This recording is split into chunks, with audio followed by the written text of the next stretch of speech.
তো সুপ্রিয় চাকরি প্রত্যাশী বন্ধুগণ, আসসালামু আলাইকুম। আশা করি সবাই ভালো আছেন। তো সরকারি চাকরি প্রার্থীদের জন্য দারুণ একটা সুখবর, কারণ বাংলাদেশ বেসামরিক বিমান চলাচল কর্তৃপক্ষ এবার 890টা শূন্য পদে বিশাল নিয়োগ বিজ্ঞপ্তি প্রকাশ করেছে। এখানে অষ্টম শ্রেণী থেকে শুরু করে স্নাতক পর্যন্ত বিভিন্ন শিক্ষাগত যোগ্যতায় আবেদন করা যাবে। এই ভিডিওতে জানাবো পদ, যোগ্যতা, বেতন, আবেদন পদ্ধতি এবং গুরুত্বপূর্ণ নির্দেশনাবলী। ভিডিওটি অবশ্যই শেষ পর্যন্ত দেখুন। এবং এই বিজ্ঞপ্তিটি প্রকাশ করা হয়েছিল 20শে জুলাই। তো এটার আবেদন শুরু হবে হচ্ছে আগামী 27শে জুলাই থেকে, মানে আগামীকাল থেকে। তো কবে শেষ হবে, কিভাবে আবেদন করবেন, মোট কয়টা পদের ক্যাটাগরি রয়েছে এবং 890টা কোন কোন পদের জন্য শূন্য পদে রয়েছে, এই সকল বিস্তারিত বিষয়গুলো আমরা এখানে আজকে আলোচনা করব। তো অবশ্যই ভিডিওটা আপনাকে শেষ পর্যন্ত এই জন্য দেখতে হবে যদি আপনি আগ্রহী হয়ে থাকেন। এবং সেই সাথে আপনাকে ছোট করে একটা রিকোয়েস্ট করব, আপনি আমাদের ইউটিউব চ্যানেলটি একটু ভিজিট করুন। ভিজিট করলে এখানে অনেকগুলো সার্কুলার আপনি দেখতে পাবেন। আপনার পছন্দ অনুযায়ী যে সার্কুলারটা আপনার পছন্দ হয় সেটার ডিটেলসটা এখানে আপনি দেখে আবেদন করতে পারেন। এবং সেই সাথে সাথে চ্যানেলে একটা সাবস্ক্রাইব করে দেবেন এবং বেল বাটনও একটা লাইক দিয়ে রাখবেন, যাতে পরবর্তী কোনো আপডেট আসলে আপনি এখানে অবশ্যই অবশ্যই ভিডিওগুলো দেখতে পান। তো আমরা নিয়োগ বিজ্ঞপ্তিটি নিয়ে একটু আলোচনা করি। তো এইখানে যে বিষয়গুলো নিয়ে তারা বলছে, তো আমরা এই বিষয়গুলো নিয়ে একটু কথা বলি। এখানে পঞ্চম গ্রেড থেকে শুরু করে আপনার 20 গ্রেড পর্যন্ত স্যালারি স্ট্রাকচারটা রয়েছে। হ্যাঁ, প্রথমে কি কি রয়েছে, আমরা নিয়োগ বিজ্ঞপ্তি 1-এ আছি। সো এইখানে 37টা ক্যাটাগরির সার্কুলারটা তারা দিয়েছে। নিয়োগ বিজ্ঞপ্তি 2-এর মধ্যে বাকিগুলো তারা প্রকাশ করেছে আর কি। তো নিয়োগ বিজ্ঞপ্তি 1-এ কি কি আছে আমরা এই বিষয়গুলো একটু দেখি। প্রথমেই আছে হচ্ছে সিস্টেম অ্যানালিস্ট। এখানে এটা হচ্ছে পঞ্চম গ্রেডের জন্য। পঞ্চম গ্রেডের জন্য বেতন স্ট্রাকচার কেমন হয়ে থাকে এটাও তারা দিয়েছে, 43,000 থেকে 69,000, অলমোস্ট 70,000। তো এটার জন্য আপনাকে অনূর্ধ্ব 40 বছর হতে হবে। এখানে তারা নিচ্ছে একজন। এবং এটার জন্য অবশ্যই অবশ্যই আপনাকে স্নাতক পাস থাকতে হবে। এবং স্নাতক পাস থাকলেই হবে না, আপনাকে বলেছে কম্পিউটার সায়েন্স অথবা কম্পিউটার সায়েন্স ইঞ্জিনিয়ারিং, ইলেকট্রিক্যাল বা ইলেকট্রনিক্স, এই সকল বিষয়গুলোর উপরে যদি আপনার স্নাতক ডিগ্রি থাকে তবে আপনি আবেদন করতে পারবেন। এবং আরো কিছু তারা বলেছে যে 3 বছরের চাকরির অভিজ্ঞতা, এইরকম বিষয়গুলো তারা মেনশন করেছে। তো সংশ্লিষ্ট সেক্টরে স্বীকৃত কোনো উদ্ভাবন বিশেষ যোগ্যতা হিসেবে বিবেচিত হবে, যদি আপনার কোনো এক্সপিরিয়েন্স থাকে অবশ্যই ভালো। তো তারপরের বিষয়গুলো আমরা একটু দেখি। 2 নম্বরে বলছে যে মেইনটেনেন্স প্রকৌশলী। এখানে ষষ্ঠ গ্রেডের জন্য এখানেও তারা নিচ্ছে একজন। এখানেও আপনাকে স্নাতক পাস অবশ্যই থাকতে হবে এবং কোন ক্যাটাগরিতে আপনাকে থাকতে হবে সেই বিষয়গুলো এখানে বলা আছে। ভিডিওটা আসলে অনেক লং হয়ে যাবে হয়তোবা। তো আপনি কিভাবে পাবেন এই সার্কুলার গুলো, এগুলো সকল বিষয়গুলো আমরা আলোচনা করব। ঠিক আছে, আপনাকে আমি জাস্ট ইনফর্ম করছি যে আপনাকে অবশ্যই স্নাতক পাস থাকতে হবে এবং কম্পিউটার সায়েন্সে এই বিষয়গুলো থাকতে হবে। এবং 4 বছরের জন্য একটা কম্পিউটার অপারেটর হিসেবে 4 বছরের একটা চাকরি করার অভিজ্ঞতা আপনার থাকতে হবে। তো এখানে নিচ্ছে হচ্ছে প্রোগ্রামার, এটাও ষষ্ঠ গ্রেডের। এখানেও নিচ্ছে একজন। এখানেও সেম তারা বলেছে যে স্নাতক পাস থাকতে হবে। তারপরে বলছে সহকারী পরিচালক লিগ্যাল অ্যাফেয়ার্স। এখানেও নেবে একজন, এটাও ষষ্ঠ গ্রেডের। এখানেও আপনাকে অবশ্যই অবশ্যই স্নাতকোত্তর ডিগ্রি থাকতে হবে। তারপরে যে বিষয়টা বলছে, তারপরে বিষয়গুলো আমরা একটু দেখি।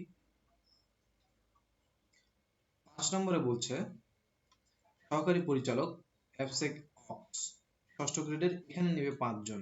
এখানেও আপনাকে স্নাতকোত্তর ডিগ্রি থাকতে হবে। এবং কি কি থাকতে হবে এই বিষয়গুলো তারা মেনশন করছে, যে 4 বছর মেয়াদী স্নাতক ডিগ্রি অবশ্যই অবশ্যই থাকতে হবে। এবং আপনার আহ, বলছে যে সংশ্লিষ্ট সরকারি বা স্বায়ত্তশাসিত কোনো প্রতিষ্ঠানে এই সংক্রান্ত কর্মের সহিত সংশ্লিষ্ট নবম চতুর্থ গ্রেডে অন্যান্য 7 বছরের কর্মের অভিজ্ঞতা থাকতে হবে। অনেক লং একটা এক্সপিরিয়েন্স তারা চেয়েছে। এবং পুরুষ প্রার্থীদের ক্ষেত্রে অবশ্যই উচ্চতা 5 ফুট 6 ইঞ্চি হতে হবে। এবং উপজাতি প্রার্থীদের ক্ষেত্রে 5 ফুট 5 ইঞ্চি হতে হবে। বুকের মাপ স্বাভাবিক অবস্থায় 80 সেন্টিমিটার অথবা 80 সেন্টিমিটার, সম্প্রসারিত অবস্থায় 84 সেন্টিমিটার। মহিলা প্রার্থীর ক্ষেত্রে 5 ফুট 2 ইঞ্চি নেবে তারা। এবং উপজাতি প্রার্থীর ক্ষেত্রে শুধু 5 ফুট হইলেই হবে। এবং টেস্টের বিষয়টাও তারা এখানে মেজারমেন্ট দিয়ে দিয়েছে। মেডিকেল পরীক্ষায় উত্তীর্ণ হতে হবে। ওভারঅল সবকিছু তারা এখানে মেনশন করেছে। সো আপনি ছেলে মেয়ে উভয়ই এখানে আবেদন করতে পারবে, কোনো সমস্যা নেই। বাংলাদেশের যে কোনো প্রান্ত থেকে আবেদন করা যাবে। তো আপনার যেটা পছন্দ হবে আপনি সেই অনুযায়ী সার্কুলারের ডিটেলসটা ভালোভাবে দেখে আবেদনটা অবশ্যই অবশ্যই করবেন নির্দিষ্ট সময়ের ভিতরে। সিনিয়র অফিসারের তার নবম গ্রেডের একটা সার্কুলার দিয়েছে, এখানে নেবে 10 জন, এখানেও আপনাকে স্নাতক পাস অবশ্যই থাকতে হবে। তারপরে বলছে যে মেডিকেল অফিসার, এটা নবম গ্রেডের, এখানে নেবে 4 জন, এখানে কোন স্বীকৃত বিশ্ববিদ্যালয় হতে এমবিবিএস এর একটা ডিগ্রি থাকতে হবে। মেডিকেল অফিসার যেহেতু, তাই অবশ্যই আপনাকে এমবিবিএস ডিগ্রিটা তারা প্রেফার করেছে, বিএমডিসি কর্তৃক রেজিস্ট্রেশন প্রাপ্ত। তারপরে বলছে যে প্রকিউরমেন্ট অফিসার, এটাও নবম গ্রেডের, এখানে নেবে 4 জন, এখানেও স্নাতকোত্তর ডিগ্রি থাকতে হবে। ওকে, তারপরে কি বলছে তারা, সহকারী মেইনটেনেন্স প্রকৌশলী, সহকারী মেইনটেনেন্স প্রকৌশলীর জন্য এটা নবম গ্রেডের, এখানে নেবে 1 জন, এখানেও স্নাতক সম্মান বা সমমানের ডিগ্রি থাকতে হবে। সহকারী প্রোগ্রামার নিচ্ছে, এটাও নবম গ্রেডের, এখানে 2 জন নেবে, এটাও আপনার স্নাতক সমমানের ডিগ্রি থাকতে হবে। তারপরে বলছে যে এটিএম, এটাও নবম গ্রেডের, 25 জন নেবে, এখানে এখানে একটু পদবিটা একটু বেশি আছে। তো এখানে কি কি লাগবে এই বিস্তারিত বিষয়গুলো তারা বলছে যে কোনো স্বীকৃত বিশ্ববিদ্যালয় হতে পদার্থবিদ্যা, ফলিত পদার্থবিদ্যা, গণিত বা ফলিত গণিত বিষয়ে প্রথম শ্রেণী স্নাতকোত্তর ডিগ্রি অথবা প্রথম শ্রেণী অথবা সমমানের সিজিপি স্নাতকোত্তর ডিগ্রি থাকতে হবে। সকল বিষয়গুলো তারা এখানে মেনশন করছে। তো বিস্তারিত এই বিষয়, এই পদে আবেদন করতে গেলে আপনাকে অবশ্যই এই ডিটেইলসটা অবশ্যই ভালো করে খেয়াল করতে হবে। তারপরে সার্কুলারটা আমরা একটু দেখি কি বলছে। সিনিয়র কার্টোগ্রাফার, এটা নবম গ্রেডের, এখানে নেবে 1 জন, এখানেও আপনাকে স্নাতক বা সমমানের ডিগ্রি অবশ্যই থাকতে হবে। তারপরে সিএনএস প্রকৌশলী নবম গ্রেডের, এখানেও 13 জন নিচ্ছে, এটাতেও আপনার স্নাতক বা সমমানের ডিগ্রি থাকতে হবে। তারপরে বলছে যে এয়ার ট্রান্সপোর্টেশন অফিসার নবম গ্রেডের জন্য, এটাও 2 জন, এখানেও আপনার স্নাতকোত্তর ডিগ্রি থাকতে হবে। তো এই সার্কুলার গুলোর জন্য আপনাকে স্নাতকোত্তর ডিগ্রি থাকতে হবে। অবশ্যই আপনি অষ্টম শ্রেণী পাশে আবেদন করতে পারবেন, সেগুলো কোনগুলো এই বিষয়গুলো আমরা একবারে দেখবো আর কি, আমরা সিরিয়াল অনুযায়ী যাচ্ছি। তো এটা হচ্ছে ইন্সপেক্টর, এটা নবম গ্রেডের, এখানে নেবে 1 জন, এটাতেও স্নাতক ডিগ্রি থাকতে হবে। তারপরে ইন্সপেক্টর অফস, এটাও নবম গ্রেডের জন্য, এটা 1 জন নেবে, এখানেও আপনাকে স্নাতক সম্মান ডিগ্রি থাকতে হবে। তারপরে অ্যারোস্পেস, এখানে নেবে 3 জন, এখানেও আপনাকে স্নাতক ডিগ্রি থাকতে হবে। তারপরে বলছে যে এভিওনিক্স, এখানেও নেবে হচ্ছে নবম গ্রেডের জন্য, এখানে 1 জন, এখানেও আপনাকে স্নাতক ডিগ্রি থাকতে হবে। তারপরে 19 নম্বরটাতে গিয়ে আমরা যাই দেখি, এখানে বলছে যে ফ্লাইট অপারেশন ইন্সপেক্টর, এখানেও নেবে হচ্ছে নবম গ্রেডের জন্য 4 জন নিচ্ছে, এখানে আপনাকে স্নাতক ডিগ্রি থাকতে হবে। Commercial pilot licence, CPL airline transport pilot licence, ATPL ধারী অথবা আহ, বিশ্ববিদ্যালয় হইতে পদার্থবিদ্যা, ফলিত পদার্থবিদ্যা, গণিত বা ফলিত গণিত বিষয়ে 4 বছর মেয়াদি একটা ডিগ্রি, স্নাতক ডিগ্রি থাকতে হবে। বুঝতেই পারছেন। তারপরে দেখুন 20 নম্বরটাতে কি বলছে, অর্থনীতিবিদ, এটা নবম গ্রেডের জন্য, এখানেও 1 জন নেবে, এখানেও আপনাকে স্নাতকোত্তর ডিগ্রি থাকতে হবে। ফায়ার অফিসার, এখানেও নবম গ্রেডের জন্য 2 জন, এখানেও স্নাতকোত্তর ডিগ্রি থাকতে হবে। ওকে, তারপরে আমরা দেখি 22 নম্বরটা বলছে যে নিরাপত্তা কর্মকর্তা, এটা হচ্ছে নবম গ্রেডের জন্য, এখানেও নেবে 3 জন, এখানেও আপনার স্নাতকোত্তর ডিগ্রি থাকতে হবে। তারপরে বলছে হিসাব রক্ষণ কর্মকর্তা, এটাও নবম গ্রেডের জন্য, এখানে নিচ্ছে তারা 2 জন, এখানেও আপনাকে স্নাতক ডিগ্রি থাকতে হবে। নিরীক্ষা অফিসার নবম গ্রেডের জন্য 2 জন, এখানেও স্নাতক ডিগ্রি থাকতে হবে। সহকারী প্রকৌশল সিভিল 5 জন, এখানেও আপনাকে স্নাতক ডিগ্রি থাকতে হবে, এবং বিস্তারিত আরো বিষয়গুলো তারা এখানে নিচে মেনশন করেছে। তো যদি আপনি এই বিষয়ে আবেদন করতে চান, অবশ্যই আপনাকে এই বিষয়গুলো একটু ফলো করতে হবে। তারপরে বলছে সহকারী প্রকৌশলী সিভিল 5 জন নবম গ্রেডের জন্য, এখানেও স্নাতক ডিগ্রি আপনার থাকতে হবে। ওকে, তারপরে আমরা দেখি, তারপরে বলছে যে সহকারী প্রকৌশলী ইএম নবম গ্রেডের জন্য 5 জন, এখানেও স্নাতক ডিগ্রি থাকতে হবে। ইনস্ট্রাক্টর এটিএম, এখানে 1 জন, এখানেও আপনাকে স্নাতক ডিগ্রি থাকতে হবে, এবং আরো বিস্তারিত বিষয়গুলো এখানে তারা কিন্তু বলেছে। তো এই বিষয়গুলো আমি স্কিপ করে যাচ্ছি, কারণ এখানে নিয়োগ বিজ্ঞপ্তি 1 এ আমরা এখন আছি, এটা নিয়োগ বিজ্ঞপ্তি 2 আছে, সেটাতেও আমরা আলোচনা করব। তো আপনি কোন পদটাতে ইন্টারেস্টেড ফিল করছেন সেটার ডিটেইলসটা আপনাকে খেয়াল করতে হবে। তারপরে ইন্সপেক্টর সিএনএস নবম গ্রেডের জন্য 1 জন, এখানেও আপনাকে স্নাতক ডিগ্রিতে থাকতে হবে। তারপরে ইনস্ট্রাক্টর, এটা হচ্ছে 1 জন নবম গ্রেডের জন্য, এখানেও আপনাকে স্নাতক ডিগ্রি থাকতে হবে। তারপরে বলছে যে 30 নম্বরে কি বলছে যে সহকারী ভান্ডার কর্মকর্তা, এটা দশম গ্রেডের জন্য 1 জন নেবে, এখানেও আপনাকে স্নাতক ডিগ্রি থাকতে হবে। তারপরে অ্যারোড্রাম সহকারী 81 জন, এখানে দশম গ্রেডের জন্য আপনাকে স্নাতক ডিগ্রি থাকতে হবে। তারপরে বলছে প্রযুক্তি সহকারী, দশম গ্রেডের জন্য 22 জন নেবে। এখানেও আপনার এখানে আপনার বলছে যে আপনার কোন স্বীকৃত ইনস্টিটিউট হইতে electrical, electronics, computer, telecommunication engineering বা কমিউনিকেশন ইঞ্জিনিয়ারিং বিষয়ে দ্বিতীয় শ্রেণী অথবা সমমানের সিজিপিএ তে 4 বছর মেয়াদী ডিপ্লোমা ডিগ্রি থাকতে হবে। হ্যাঁ, তো এখানে তারা একটু ডিপ্লোমা ডিগ্রি চেয়েছে আর কি। তারপরে বলছে যে ফিজিক্যাল ট্রেনার, শরীরচর্চা প্রশিক্ষক দশম গ্রেডের জন্য একজন নেবে। এখানে আপনাকে স্নাতক ডিগ্রি থাকতে হবে। সহকারী হিসাবরক্ষণ কর্মকর্তা দশম গ্রেডের জন্য একজন, এখানেও আপনাকে স্নাতক ডিগ্রি থাকতে হবে। সহকারী উপসহকারী প্রকৌশলী সিভিল দশম গ্রেডের জন্য 13 জন, এখানেও আপনাকে ডিপ্লোমা ডিগ্রি থাকতে হবে এবং শিক্ষা জীবনে কোনো তৃতীয় শ্রেণী বা বিভাগ গ্রহণযোগ্য নয়। তো ডিপ্লোমা ডিগ্রি অবশ্যই থাকতে হবে, আপনাকে দ্বিতীয় শ্রেণী মিনিমাম থাকতে হবে আর কি। ওকে, তারপরে কি বলছে? তারপরে বলছে যে উপসহকারী ইএম দশম গ্রেডের জন্য 18 জন, এখানেও আপনাকে 4 বছর মেয়াদী ডিপ্লোমা ডিগ্রি থাকতে হবে। তারপর হচ্ছে কারখানা তত্ত্বাবধায়ক দশম গ্রেডের জন্য 2 জন, এখানেও আপনাকে 4 বছর মেয়াদী ডিপ্লোমা ডিগ্রি থাকতে হবে। এই ছিল হচ্ছে 37টা ক্যাটাগরির আন্ডারে প্রথম ধাপের যেই জবগুলো সেগুলো এখানে আমরা আলোচনা করলাম। তো এখানে বিস্তারিত বিষয়গুলো তারা বলেছে এবং এইখানে আপনি কবে থেকে আবেদনটা করতে পারবেন এবং আপনার বয়সসীমা আসলে কত থেকে কত হওয়া উচিত এই বিষয়গুলো আমরা আলোচনা করব। তার আগে আমরা বিজ্ঞপ্তি 2 এর দেখি যে এখানে কি কি আছে। নিয়োগ বিজ্ঞপ্তি 2 এর জন্য খেয়াল করুন, রেডিও টেকনিশিয়ান এখানে আপনার 12 গ্রেডের জন্য 4 জন নিচ্ছে, স্নাতক ডিগ্রি থাকতে হবে। ফায়ার সুপারভাইজার 12 গ্রেডের জন্য 4 জন, স্নাতক ডিগ্রি থাকতে হবে। তারপরে বলছে সহকারী নিরাপত্তা কর্মকর্তা 12 গ্রেডের জন্য 2 জন, স্নাতক ডিগ্রি অবশ্যই থাকতে হবে। এবং পুরুষের জন্য কি কি কত উচ্চতা থাকা প্রয়োজন, মহিলাদের জন্য কত থাকা প্রয়োজন, এটা বিস্তারিত এখানে বলা আছে। তারপরে আমরা দেখি তারপরটা কি আছে। হিসাব রক্ষক, হিসাব রক্ষকের জন্য 12 গ্রেড 6 জন নেবে, এখানে আপনাকে স্নাতক ডিগ্রি থাকতে হবে।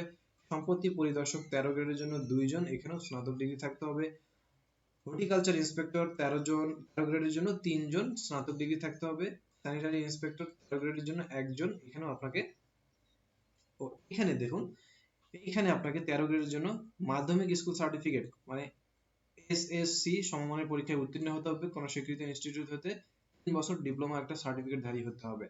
তো আপনি এসএসসি পাশে আবেদন করতে পারবেন, বাট এই কন্ডিশনটা তারা দিয়েছে। তথ্য সহকারী মহিলা 13 গ্রেডের জন্য 8 জন, এখানে স্নাতক ডিগ্রি তারা চেয়েছে আর কি। হ্যাঁ, তারপরে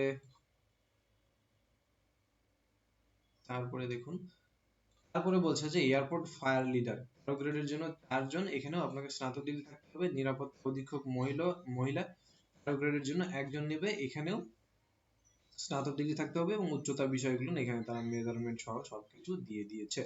তারপরে বলছে যে নিরাপত্তা অধীক্ষক পুরুষের জন্য তারা 13 গ্রেডের জন্য 2 জন নেবে, এখানে স্নাতক ডিগ্রি থাকতে হবে। নিরাপত্তা অধীক্ষক 13 জন 6 জন নেবে, এখানেও স্নাতক ডিগ্রি থাকতে হবে এবং বিস্তারিত বিষয়গুলো এখানে তারা বলে দিয়েছে কত উচ্চতা থাকাটা প্রয়োজন। ঠিক আছে, তারপরে বলছে যে গ্রন্থাগারিক 14 গ্রেডের জন্য 2 জন নেবে, কোনো বিশ্ববিদ্যালয় হইতে গ্রন্থাগার বিজ্ঞান বিষয়ে স্নাতক ডিগ্রি অবশ্যই আপনার থাকতে হবে। তারপরে বলছে যে উচ্চমান সহকারী 14 গ্রেডের জন্য 3 জন নিবে, এখানেও আপনাকে স্নাতক ডিগ্রি থাকতে হবে। গ্যাস টেকনিশিয়ান 14 গ্রেডের জন্য 2 জন, এখানে আপনি ইন্টারমিডিয়েট পাশে বা ভোকেশনাল পরীক্ষায় উত্তীর্ণ হলে আপনি আবেদনটা করতে পারবেন। তারপরে বলছে যে এয়ারক্রাফট মার্শাল আর্ট 14 গ্রেডের জন্য 4 জন, এখানে স্নাতক ডিগ্রি তারা চেয়েছে। অগ্নি নির্বাপক মোটর চালক তারপরে হচ্ছে 14 গ্রেডের জন্য এখানে 11 জন নেবে, এখানে আপনার ইন্টারমিডিয়েট পাশে আপনি আবেদনটা করতে পারবেন। তবে কিছু কন্ডিশন তারা এখানে যোগ করে দিয়েছে যে ভারী যানবাহন চালানোর লাইসেন্স প্রাপ্ত থাকতে হবে, 170 সেন্টিমিটার, বুকের মাপ অবস্থায় স্বাভাবিক অবস্থায় 84 সেন্টিমিটার এবং বিস্তারিত বিষয়গুলো ওজন মিনিমাম 50 কেজি হতে হবে, এই বিষয়গুলো তারা বলছে। তারপরে বলছে যে নিরাপত্তা অপারেটর তারপরে 14 গ্রেডের জন্য এখানে 7 জন নেবে, এটাও আপনি ইন্টার পাশে আবেদন করতে পারবেন। আপনার উচ্চতা কত হওয়া দরকার সেটাও তারা এখানে মেনশন করে দিয়েছে। হ্যাঁ, আপনি ইন্টারেস্টেড হলে অবশ্যই আবেদন করবেন। তারপরে বলছে যে নিরাপত্তা অপারেটর পুরুষ,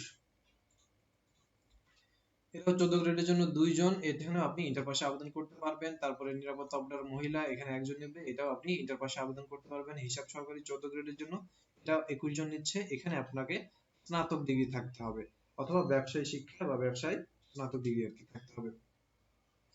ফোরম্যান সিভিল 14 গ্রেডের জন্য 1 জন নিচ্ছে, এখানে আপনাকে ইন্টার পাশে আপনি আবেদন করতে পারবেন বা ভোকেশনাল হইলেও আপনি আবেদন করতে পারবেন। ওকে, তারপরে আমরা দেখি কি কি আছে। তারপরে বলছে যে ড্রাফটসম্যান কাম ক্যাড অপারেটর, এটা 15 গ্রেডের জন্য 2 জন, এটাও আপনি ইন্টার পাশে আবেদন করতে পারবেন। টেলিফোন অপারেটর 15 গ্রেডের জন্য 5 জন, এটা আপনি ইন্টার পাশে আবেদন করতে পারবেন। 15 গ্রেডের জন্য বোর্ডিং ব্রিজ অপারেটর 65 জন নিচ্ছে, ইন্টার পাশে অথবা ভোকেশনাল পাশে আপনি আবেদন করতে পারবেন।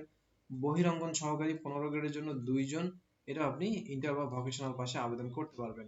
তবে অবশ্যই কিছু তার কন্ডিশন দিয়েছে যে এক্সপিরিয়েন্স আপনার থাকার প্রয়োজন আছে কি না, এই বিষয়গুলো অবশ্যই খেয়াল রাখবেন। বহিরঙ্গন সহকারী, এটা আপনি এইচএসসি বা ভোকেশনাল পাশে আবেদন করতে পারেন। মোটর মেকানিক 15 গ্রেডের জন্য 2 জন, এখানেও আপনি ইন্টার পাস অথবা ভোকেশনাল পাশে আবেদন করতে পারবেন। মোটর পরিবহন ফিটার ড্রাইভার 16 গ্রেডের জন্য 5 জন, এখানে আপনি মিনিমাম এসএসসি বা ভোকেশনাল পাশে আবেদন করতে পারবেন, তবে হালকা গাড়ি বা বৈধ চালানোর লাইসেন্স থাকতে হবে, এটা তারা মেনশন করছে আর কি। তারপরে দেখুন পুরোহিত, পুরোহিত তারা নিবে এখানে, হ্যাঁ, 16 গ্রেডের জন্য 1 জন, এটা আপনার মিনিমাম এসএসসি পাস থাকলেই হবে। সহকারী অফিস সহকারী কম্পিউটার মুদ্রাক্ষরিক 16 গ্রেডের জন্য এখানে নিচ্ছে 38 জন, এটা আপনার মিনিমাম এসএসসি পাস থাকলেই হচ্ছে। সার্ভেয়ার 16 গ্রেডের জন্য 3 জন, এখানেও আপনি এসএসসি পাশে আবেদন করতে পারবেন। ড্রাইভার বা মোটর চালক পরিবহন 16 গ্রেডের জন্য 45 জন, এখানেও আপনি জিএসসি পাশে এখানে আপনি আবেদন করতে পারছেন। তারপরে বলছে স্টোরম্যান 16 গ্রেডের জন্য 6 জন নেবে, এখানে আপনি মিনিমাম আপনাকে ইন্টার পাস থাকতে হবে। তারপরে এগুলো কি আছে আমরা একটু খেয়াল করি। ডাটা এন্ট্রি অপারেটর, তো এখানে আপনাকে 16 গ্রেডের জন্য 2 জন নিচ্ছে, এটাতে মিনিমাম আপনাকে ইন্টার পাস থাকতে হবে এবং বাংলায় 20 এবং ইংরেজিতে 20 টাইপিং স্পিড থাকতে হবে। সহকারী ড্রাফটসম্যান 16 গ্রেডের জন্য 2 জন, এখানে আপনি এখানে এসএসসি পাশে আবেদন করতে পারছেন। আর সহকারী রেডিও টেকনিশিয়ান 16 গ্রেডের জন্য 4 জন, এটা আপনি ইন্টার পাশে আবেদন করতে পারবেন। প্রিন্টার মেকানিক 16 গ্রেডের জন্য 3 জন, এখানে ইন্টারমিডিয়েট পাস চেয়েছে। তারপরে বলছে এয়ারপোর্ট ফায়ার অপারেটর 16 গ্রেডের জন্য 54 জন, এখানে আপনি এসএসসি পাশেই আবেদন করতে পারবেন। ওকে, তারপরে দেখি আমরা কি বলছে যে ফিটার মেকানিক, এখানে তারা 16 গ্রেডের জন্য 1 জন নিবে, এখানে আপনি এসএসসি বা ভোকেশনাল পাশে আবেদন করতে পারবেন। কাঠ মিস্ত্রি চেয়েছে 16 গ্রেডের জন্য 2 জন, এটাও আপনি ইন্টারমিডিয়েট পাস অথবা ভোকেশনাল পাস থাকতে হবে এবং অবশ্যই 1 বছরের অভিজ্ঞতা থাকতে হবে। কনভেয়ার বেল্ট অপারেটর 16 গ্রেডের জন্য 21 জন নিবে, এখানে আপনি ইন্টারমিডিয়েট বা ভোকেশনাল পাশে আবেদন করতে পারবেন। তারপরে দেখি কি কি আছে। তারপরে বলছে যে ইঞ্জিন চালক 16 গ্রেডের জন্য 32 জন, এখানে ইন্টারমিডিয়েট পাশে আপনি আবেদন করতে পারবেন অথবা ভোকেশনাল হলেও হবে। তারপর বলছে অটো ইলেকট্রিশিয়ান যানবাহন বা বিদ্যুৎ কারিগর, যেমন বিদ্যুৎ কারিগর 16 গ্রেডের জন্য 1 জন নেবে, এখানে আপনি ইন্টারমিডিয়েট পাশে আবেদন করতে পারবেন অথবা ভোকেশনাল হলেও হবে। তারপরে বলছে বার্ড শুটার 17 গ্রেড 4 জন, এটা আপনি এসএসসি পাশে আবেদন করতে পারবেন। উচ্চতার বিষয়গুলো এখানে তারা মেনশন করে দিয়েছে। ওকে, দেখি তারপরে কি আছে। তারপরে বলছে মাস্ট লস্কর 17 গ্রেড 2 জন, এটাতে আপনি এসএসসি পাশে আবেদন করতে পারবেন। সশস্ত্র নিরাপত্তা প্রহরী 73 জন নিচ্ছে, এখানে আপনি এসএসসি পাশে আবেদন করতে পারবেন। 17 গ্রেডের জন্য জুনিয়র নিরাপত্তা অপারেটর 17 গ্রেডের জন্য 2 জন, এটাও আপনি এসএসসি পাশে আবেদন করতে পারবেন। ওকে, তারপরটা দেখি কি আছে। তারপরে হচ্ছে প্লাম্বার, প্লাম্বারের জন্য 17 গ্রেড 1 জন, এটাও আপনি এসএসসি বা ভোকেশনাল পাস হলে হবে। 17 গ্রেডের জন্য আর কারিগর ওয়ারম্যান 8 জন নিচ্ছে, এখানেও আপনি এসএসসি বা ভোকেশনালে অবশ্যই আপনি আবেদন করতে পারবেন পাস থাকলে, এবং সেই সাথে অবশ্যই একটা এক্সপিরিয়েন্স তারা চাচ্ছে। ঠিক আছে, তারপরে বলছে 50 নম্বরটা কি বলছে, ডেন্টার 17 গ্রেডের জন্য 2 জন নেবে, তো এটাতে আপনি এসএসসি বা ভোকেশনাল পাশে আবেদন করতে পারবেন। ডেসপ্যাচ রাইডার 18 গ্রেডের জন্য 1 জন নেবে, এটা আপনি এসএসসি পাশে আবেদন করতে পারবেন। সার্ভেয়ার সহকারী 18 গ্রেডের জন্য 2 জন, এটাতেও এসএসসি পাস। সহকারী রাজমিস্ত্রি 18 গ্রেডের জন্য 1 জন, এটাতে আপনি এসএসসি বা ভোকেশনাল পাশে আবেদন করতে পারবেন। পাম্প চালক বা পাম্প মিস্ত্রি 18 গ্রেড 3 জন নিচ্ছে, এটা আপনি এসএসসি বা ভোকেশনাল পাস থাকলে আপনি আবেদন করতে পারবেন। তারপরে বলছে মুয়াজ্জিন, হ্যাঁ, চিন্তা করুন মুয়াজ্জিনও তারা নিচ্ছে। মুয়াজ্জিন নিবে 19 গ্রেডের জন্য 1 জন, কোন স্বীকৃত বোর্ড হইতে দাখিল পরীক্ষায় উত্তীর্ণ অথবা সুললিত কণ্ঠে আজান দানে এবং সুললিত কণ্ঠে আজান দানে পারদর্শী হইতে হবে আর কি। তারপরে বলছে যে ট্রাফিক হ্যান্ড 19 গ্রেডের জন্য 6 জন, আপনি এই এসএসসি পরীক্ষায় আবেদন করতে পারবেন। সহকারী অপারেটর 19 গ্রেডের জন্য 1 জন, এটাও আপনার এসএসসি বা ভোকেশনাল থাকলেই হচ্ছে। লাউঞ্জ রুম পরিচালক 20 গ্রেডের জন্য 3 জন, এটাতেও আপনার এসএসসি পাশে চেয়েছে। চেইনম্যান 20 গ্রেডের জন্য একজন, এটা তো আপনি এসএসসি পাশে আবেদন করতে পারবেন। মালি চেয়েছে 20 গ্রেডের জন্য 10 জন, এখানেও আপনি এখানে আপনি জিএসসি পরীক্ষায় আবেদন করতে পারছেন। তো অবশ্যই তারপরে 2 বছরের অভিজ্ঞতা তারা চেয়েছে। তারপরে দেখুন ট্রলি ম্যান চেয়েছে, অনেক বড় একটা সার্কুলার আসলে প্রকাশ করা হয়েছে। ট্রলিম্যান 20 গ্রেডের জন্য 2 জন চেয়েছে, এটাও জিএসসি পাশে। পরিচ্ছন্নতা কর্মী 20 গ্রেডের জন্য 27 জন, জিএসসি পাশে। অফিস সহায়ক 20 গ্রেডের জন্য 65 জন, এসএসসি পাশে চেয়েছে এখানে। তারপরে বলছে বেলদার 20 গ্রেডের জন্য 12 জন নেবে, এটাও জিএসসি পাশে। রেডিও ক্লিনার 20 জন, 20 গ্রেডের জন্য 3 জন, এসএসসি পাশে আবেদন করতে পারবেন। নিরাপত্তা প্রহরী 20 গ্রেডের জন্য 7 জন, এটা আপনি এসএসসি পাশে আবেদন করতে পারবেন। কত চেয়েছে সেটাও তারা বলে দিয়েছে। তারপরে বলছে দেখুন প্লাম্বার, আমরা অলমোস্ট শেষের দিকে এসেছি। প্লাম্বার বা হেল্পার এখানে 20 গ্রেডের জন্য 3 জন, এখানে আপনি এসএসসি বা ভোকেশনালে আবেদন করতে পারবেন। হেল্পার ইএম 20 গ্রেডের জন্য 11 জন, এটাও এসএসসি বা ভোকেশনালে আবেদন করতে পারবেন। মোটর পরিবহন ক্লিনার 20 গ্রেডের জন্য 2 জন, এটাও আপনি এসএসসি পাশে আবেদন করতে পারবেন। বাহক হচ্ছে 20 গ্রেডের জন্য 1 জন, জিএসসি পাশে করা যাবে। মেট 20 গ্রেডের জন্য 1 জন, এটাও আপনি জিএসসি পাশে করতে পারবেন। সহকারী বাবুর্চি 20 গ্রেডের জন্য 1 জন নেবে, এখানেও আপনি জিএসসি পাশে আবেদন করতে পারবেন। তো এই ছিল ওভারঅল সবগুলো 72টা ক্যাটাগরির মোট 890টা শূন্যপদের সার্কুলার। আপনি যদি ইন্টারেস্টেড হন অবশ্যই অবশ্যই আবেদন করবেন। আবেদন করার জন্য কিন্তু আপনাকে কোথায় যেতে হবে সেই বিষয়গুলো আমরা একটু আলোচনা করি। এখানে দেখুন তারা বলতেছে সকল জেলার প্রার্থীরা আবেদন করতে পারবেন, কোনো অসুবিধা নেই। এবং 1 জুলাই থেকে আপনার বয়স 18 বছর থেকে এবং বয়স সর্বোচ্চ বয়সসীমা বিজ্ঞপ্তি 3 নম্বর কলামের বর্ণনা অনুযায়ী হতে হবে, ঠিক আছে। তারপরে এবং আরো বিস্তারিত বিষয়গুলো তারা এখানে আলোচনা করতে, আমরা মেইন পয়েন্টটাতে একটু যাই যে এটা আসলে কবে থেকে শুরু হয়েছে, মানে আপনার আবেদন ফি কত টাকা হতে পারে, বিষয়গুলো একটু দেখি। যেমন আপনি এই সাইটটাতে যদি যান তাহলে আপনি অনলাইনে আবেদন করতে পারবেন। আগামী 27 তারিখ থেকে শুরু হচ্ছে আবেদন প্রক্রিয়াটা, এবং আবেদন শুরুর তারিখ হচ্ছে 27 জুলাই সকাল 10টা থেকে এবং 16 আগস্ট বিকেল 5টা পর্যন্ত। মানে এই মাসের 27 তারিখ থেকে শুরু হবে এবং আগামী মাসের 16 তারিখ থেকে শেষ হয়ে যাবে। তো নির্দিষ্ট সময় থাকতেই আপনি আবেদনটা করে ফেলেন, আপনি কোনটার জন্য আবেদনটা আসলে করতে যাচ্ছেন। এখানে তারা বিস্তারিত বিষয়গুলো বলেছে এবং এখানে খেয়াল করুন আরেকটা জিনিস দিয়েছে, আমরা এইখানে যে জিনিসটা মিস করেছি, এইখানে কিন্তু ছিল হচ্ছে পঞ্চম থেকে ষষ্ঠ গ্রেডের বিষয়গুলো ছিল। তো এখানে একটু খেয়াল করুন যে নবম গ্রেড বা তদুর্ধ্ব যারা আছে তারা হচ্ছে 223 টাকা তারা প্রদান করবে। দশম গ্রেডের জন্য যারা আবেদন করবেন তারা হচ্ছে 223 টাকাই দিবেন। অনগ্রসর নাগরিক বা ক্ষুদ্র নিগোষ্ঠী বা শারীরিক প্রতিবন্ধী এবং তৃতীয় লিঙ্গের প্রার্থীগণ যারা আছেন তারা 56 টাকায় আবেদনটা করতে পারবেন। এবং এইখানে এইখানে যে বিষয়টা বলছে সেটা হচ্ছে 12তম গ্রেডে যারা আবেদন করবেন তারা হচ্ছে 168 টাকা পে করবেন। 13তম থেকে 16তম গ্রেডের জন্য 112 টাকা চার্জ প্রযোজ্য হবে। 17 থেকে 20 গ্রেডের জন্য 56 টাকা, আর ক্ষুদ্র নিগোষ্ঠী যারা আছেন তাদের জন্য অলওয়েজ 56 টাকাই থাকছে। তো এই হচ্ছে আজকের ওভারঅল বিষয়গুলো। তারপরও আপনার বিস্তারিত জানা থাকলে অবশ্যই কমেন্ট সেকশনে আমাদের জানাবেন, আমরা যথাসাধ্যভাবে আপনাকে হেল্প করার চেষ্টা করব। তারপরও আপনি দেখুন এই কোথায় গেলে আপনি এই সার্কুলার গুলো পাবেন, এই সকল বিষয়গুলো এখানে তারা মেনশন করে দিয়েছে। এবং আপনাকে একটু আগে আমি দেখিয়ে দিলাম যে আপনি কোথায় গেলে আবেদনটা করতে পারবেন। সেটা হচ্ছে এই যে এই ওয়েবসাইটে যখন আপনি যাবেন, এই লিংকে যখন প্রবেশ করবেন তখনই আপনি আবেদনটা করতে পারবেন। তবে 27 তারিখ থেকে শুরু হবে, সকাল 10টা থেকে আবেদনটা করা যাবে আর কি।